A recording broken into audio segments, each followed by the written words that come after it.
야, 새끼야. 어제 내가 한 짓 생각하면 열불이 터진다니까. 술자리에서 들린 말에 저는 얼어붙었습니다.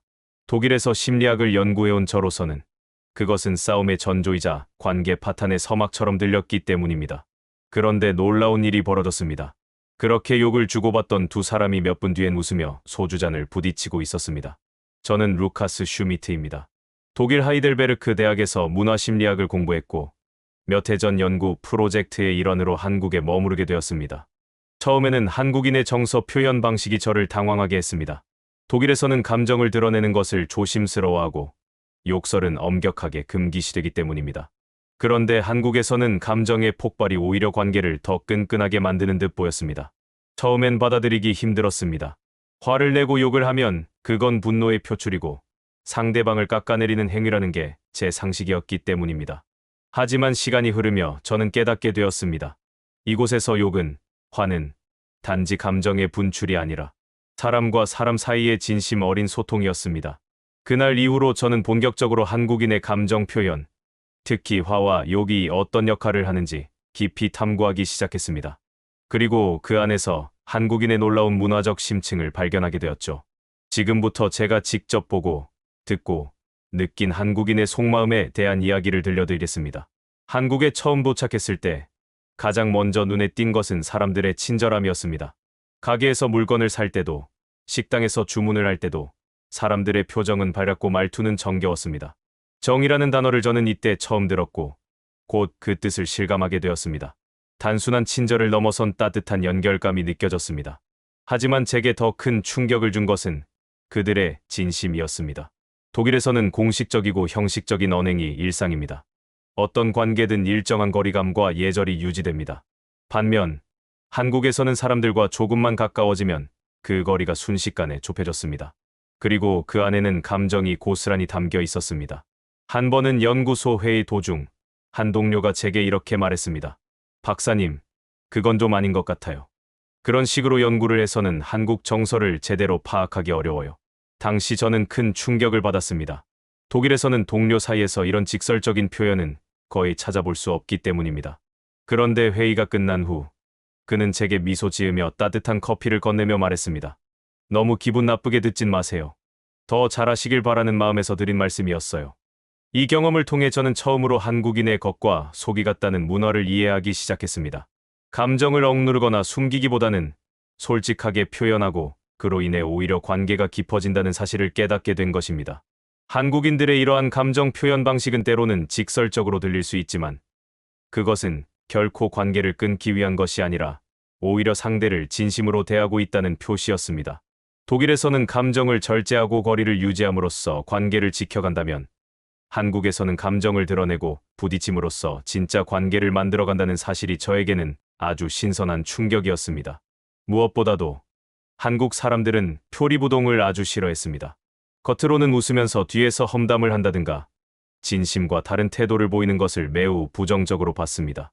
그러다 보니 감정 표현이 더 솔직해졌고 때로는 거칠게 보이더라도 그 안에 담긴 진심이 더 중요하게 여겨졌습니다. 그 후로 저는 한국인들과의 관계 속에서 감정을 숨기지 않으려 애썼습니다. 어색하고 서툴렀지만 저의 작은 감정 표현 하나에도 그들은 반응했고 조금씩 저를 자기 사람으로 받아주기 시작했습니다. 이토록 속이 보이는 사람들 속에서 지내다 보니 저 역시 점점 더 솔직해졌습니다. 그것이 한국인의 방식이라는 걸 알았기 때문입니다. 독일에서 자란 저는 어릴 때부터 규칙과 논리가 세상의 중심이라고 배워왔습니다. 갈등이 생기면 중재자가 법과 원칙에 따라 옳고 그름을 따져 해결하고 개인은 스스로의 자유와 책임을 중시하며 살아갑니다. 정해진 절차를 따르고 감정보다는 논리와 합리성을 앞세우는 사회. 그것이 제가 자라온 공동체였습니다. 하지만 한국에 와서 보니 이곳은 전혀 다른 원리로 움직이고 있었습니다. 사람들 사이의 관계는 법보다 먼저였습니다. 정, 예의, 체면, 그리고 도덕성이라는 보이지 않는 규범이 모든 것을 좌우하고 있었습니다. 특히 도덕이란 단어는 이 사회에서 단지 추상적인 개념이 아니라 실제 인간관계의 기준이자 공동체가 유지되는 핵심 축처럼 느껴졌습니다. 한국인들은 갈등 상황에서 웬만하면 상대를 직접적으로 공격하거나 고소하는 법적 대응을 하지 않았습니다. 대신 누가 더 도덕적으로 옳은가를 따졌습니다. 마치 법정이 아닌 도덕의 법정에서 시시비비를 가리는 듯한 분위기였습니다. 예를 들어 직장에서 누군가 실수를 했을 때 독일에서는 그 실수를 기준으로 책임을 따지고 문서화에 보고하는 것이 일반적입니다. 그러나 한국에서는 먼저 사람의 마음과 상황을 고려하고 그 사람이 얼마나 성실했는지 반성하고 있는지를 보았습니다. 책임보다 더 중요한 것은 명분이었습니다. 이러한 문화는 처음엔 저를 매우 혼란스럽게 했습니다. 논리보다는 관계가 우선이고 규칙보다는 정서가 앞서는 방식은 이성적으로 받아들이기 힘들었기 때문입니다. 하지만 점점 저는 그것이 한국 사회의 강력한 응집력과 공동체 의식을 지탱하는 힘이라는 걸 알게 되었습니다. 한 번은 이런 일이 있었습니다. 제가 맡은 프로젝트에서 일정 지연이 발생했고 그로 인해 다른 팀원들에게 피해를 준 일이 있었습니다. 저는 독일식으로 사과와 함께 지연 사유를 정리한 문서를 제출했지만 한국인 동료들은 그것보다도 더 중요한 걸 물었습니다. 그동안 너무 무리하신 거 아니에요? 몸은 괜찮으세요? 그들은 제 잘잘못보다 제가 얼마나 책임을 느끼고 있는지, 미안해하고 있는지, 그리고 사람으로서 충분히 노력했는지를 더 중시했습니다. 이 경험을 통해 저는 한국인의 공동체 문화가 힘이나 법이 아니라 도덕적 신뢰 위에 서 있다는 사실을 체감하게 되었습니다. 그리고 이 도덕적 공동체는 단순히 외면의 질서가 아닌 내면의 마음에서 비롯된 질서였습니다. 누구에게 피해를 주지 않으려는 마음, 체면을 지키고자 하는 마음, 공동체 안에서 신뢰를 지키려는 마음. 한국에서의 생활 중 제게 가장 강렬한 인상을 남긴 인물은 욕쟁이 할머니였습니다. 남대문 시장 골목을 걷던 어느 날, 한 노점에서 국수를 파는 할머니와 눈이 마주쳤습니다. 야, 이놈아! 멀뚱히 서 있지 말고 국수나 한 그릇 처먹고 가! 처음엔 깜짝 놀랐습니다. 독일이라면 상상도 못할 말투였기 때문입니다. 그러나 그 말에 담긴 표정은 엄청나게 따뜻했고 주름진 얼굴엔 웃음이 가득했습니다. 조심스럽게 국수 한 그릇을 주문하자 할머니는 말했습니다. 그래, 이놈아 딱 봐도 너 피곤한 얼굴이구만. 이거나 먹고 힘 좀 내라! 국수는 따뜻했고 그보다 더 따뜻했던 건 욕 속에 담긴 정이었습니다. 이 경험은 저를 또 한 번 혼란에 빠뜨렸습니다. 욕이 관계를 단절시키는 말이 아니라 오히려 사람과 사람 사이의 정을 전하는 수단이 될 수 있다니. 이건 제가 독일에서는 경험할 수 없는 문화적 코드였습니다. 그날 이후 저는 욕쟁이 할머니들을 유심히 관찰하게 되었고 그들만의 언어와 정서 속에서 한국인의 소통 방식을 조금씩 이해하게 되었습니다. 이들은 거친 말투 속에 정을 숨겨놓고 있었습니다. 가끔은 이놈아, 오늘 또 왔냐? 딴 데서 바람 피우다 왔지? 라고 하며 장난을 치고 때로는 이것도 공짜로 넣어줬으니까 고마운 줄 알아. 이 자식아라고 하며 미소를 지었습니다. 욕을 하면서도 손에는 귤 한 개, 사탕 하나를 쥐어주는 모습은 마치 엄마 같았습니다. 욕은 말 그대로 정의 방언이었습니다. 이렇듯 욕은 때로는 감정의 배출구이자 친근감의 표현이며 나아가 하나의 문화였습니다. 그 속에는 단순한 분노나 불쾌감이 아닌 함께 살아가는 정서가 녹아 있었습니다.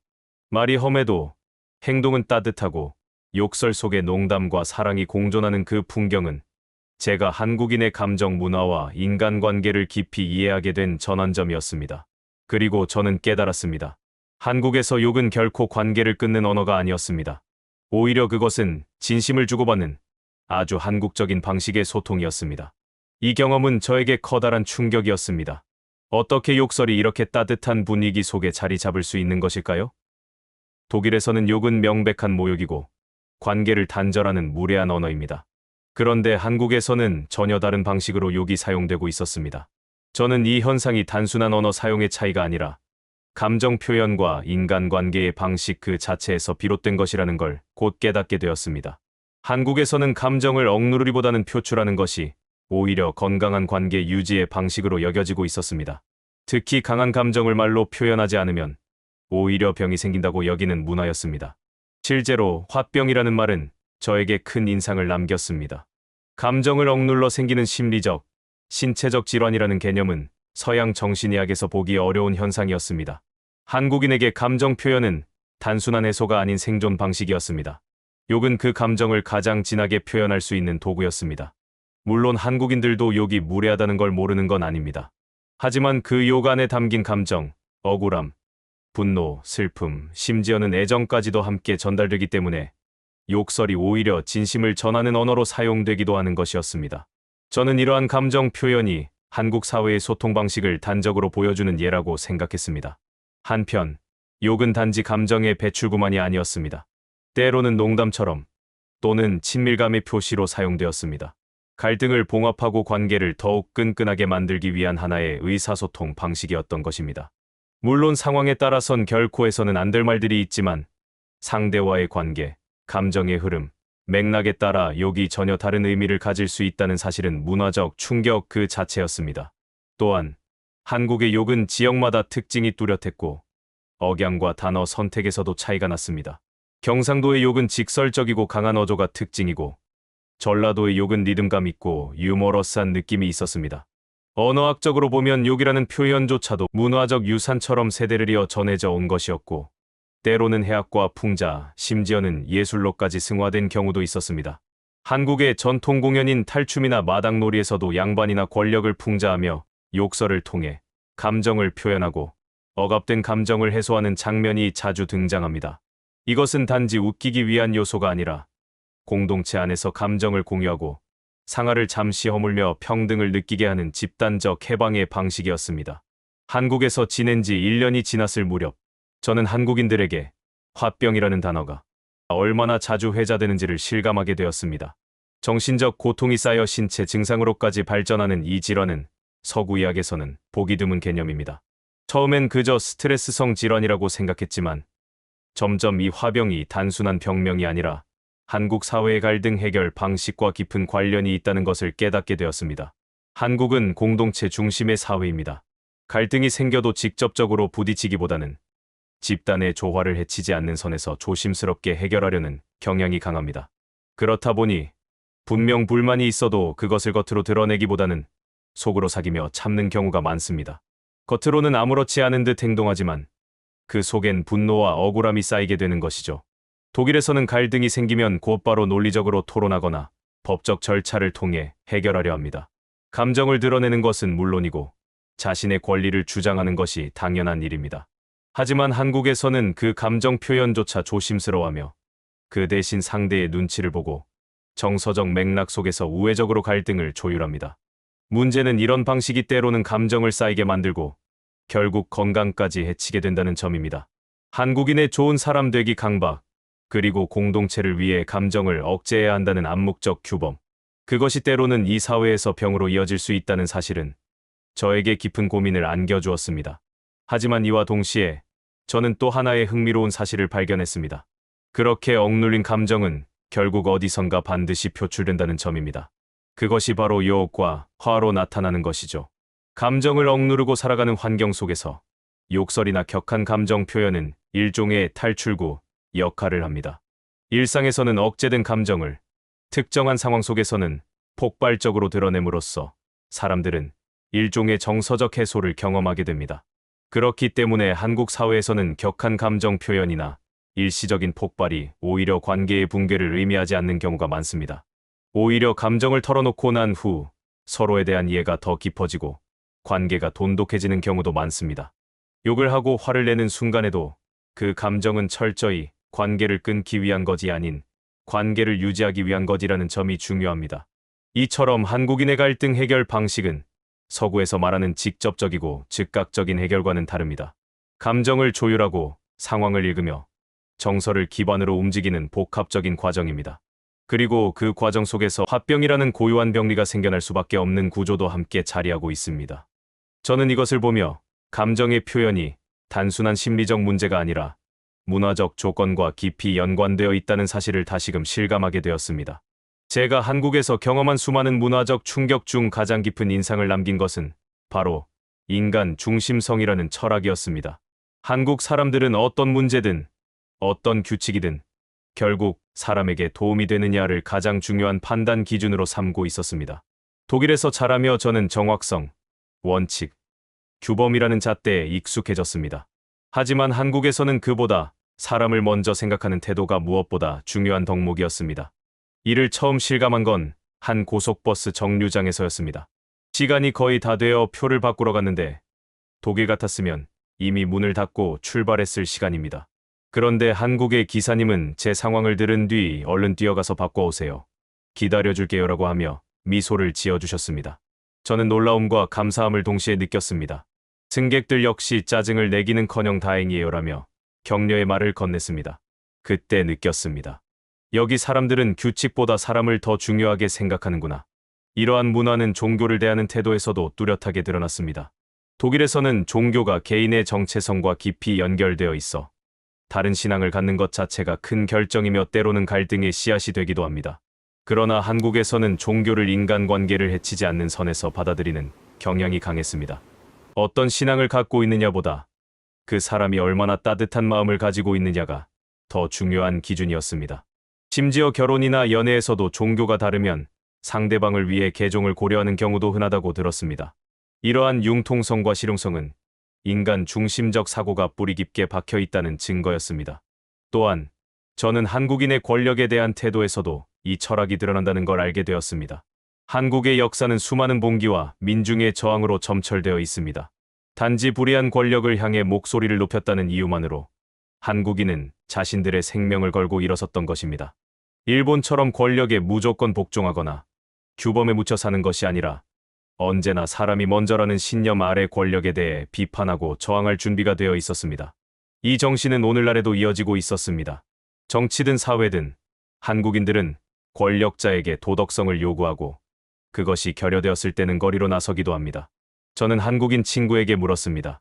왜 그렇게까지 분노하고 목소리를 내는 거죠? 그 친구는 대답했습니다. 그 사람이 높은 자리에 있다고 해서 사람이 아닌 건 아니니까요. 사람으로서 당연한 걸 요구하는 거예요. 이 말은 제게 큰 울림을 주었습니다. 독일에서도 민주주의가 중요하지만 사람들은 어느 정도 체제를 믿고 그 안에서 움직입니다. 하지만 한국에서는 체제보다 사람이 우선입니다. 그 사람이 도덕적으로 옳은가, 정직한가, 신뢰할 수 있는가가 더 중요한 판단 기준입니다. 이것은 인간을 중심에 놓는 철학, 그리고 그것을 행동으로 실천하는 문화에서 비롯된 것이라 생각합니다. 한국의 욕 문화 역시 이 인간 중심성과 연결되어 있습니다. 단순한 불만의 표현이 아니라 억눌린 감정의 배출이자 때로는 위선을 지적하고 권력을 조롱하며 인간 본연의 감정을 되살리는 저항의 언어이기도 했습니다. 탈춤 속에서, 판소리 속에서 민중은 기득권을 향해 욕을 퍼부으며 억울함을 해소하고 동시에 인간다운 삶을 꿈꾸었습니다. 이 모든 것을 겪으며 저는 점점 더 한국 문화에 매료되었습니다. 이곳은 겉보기에 혼란스러워 보여도 그 중심에는 언제나 사람이 있었습니다. 한국인의 사회는 규칙이 아니라 감정으로, 제도보다 도덕으로, 형식보다 진심으로 움직이고 있었습니다. 그런 의미에서 저는 한국이 가장 인간적인 나라 중 하나라는 생각을 하게 되었습니다. 제가 한국에서 보낸 시간은 단순한 연구와 관찰의 나날이 아니었습니다. 그것은 제 안에 낡은 기준들을 하나씩 내려놓고 새로운 삶의 방식을 배워가는 과정이었습니다. 감정을 억누르기보다는 드러내고 규칙을 앞세우기보다는 사람을 먼저 생각하며 형식보다 진심을 더 중시하는 삶. 그것이 제가 만난 한국인의 모습이었습니다. 무엇보다 인상 깊었던 것은 한국인들의 감정 표현이 결코 관계를 파괴하기 위한 것이 아니라 오히려 더 깊은 관계를 위한 움직임이라는 점이었습니다. 분노도, 눈물도, 때로는 거친 욕설조차도 그 안에는 진심이 담겨 있었고 상대를 이해하고자 하는 노력이 숨어 있었습니다. 저는 이제 욕이라는 단어를 단순한 비속어나 폭력의 언어로 보지 않습니다. 그것은 한국인의 속마음을 드러내는 한 방식이자 억압된 감정의 안전한 해소이며 때로는 사회를 향한 비판과 풍자의 도구이기도 했습니다. 그리고 그것은 인간을 중심에 두는 이 나라의 철학과 맞닿아 있었습니다. 한국은 말 그대로 사람 사는 나라였습니다. 제도가 완벽하지 않아도 때로는 혼란스러워도 그 중심에는 언제나 사람이 있었고 사람을 위한 문화가 있었고 사람을 이해하려는 마음이 있었습니다. 저는 이곳에서 인간답게 사는 법을 다시 배우게 되었습니다. 지금 저는 다시 독일로 돌아가 한국에서의 시간을 돌아보며 제 삶의 방향을 다시 정비하고 있습니다. 그리고 확신할 수 있습니다. 제가 한국에서 배운 것들은 단지 이국의 문화가 아니라 전 세계 모든 사람이 다시 되새겨야 할 인간 중심의 삶의 방식이라는 것을요.